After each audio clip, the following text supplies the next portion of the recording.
You ask Tiger to solve. This deals with linear equations with one unknown. The final result is w equals 167/8. Let's solve it step by step. Simplify the expression. Expand the parentheses. Simplify the arithmetic.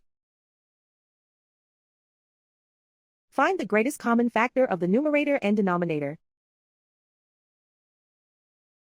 Factor out and cancel the greatest common factor. Combine like terms. Group all constants on the right side of the equation. Subtract 41 from both sides. Simplify the arithmetic. Convert the integer into a fraction.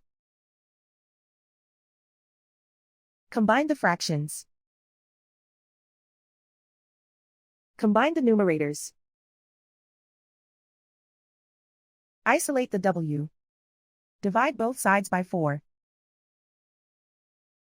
Simplify the fraction. Simplify the arithmetic.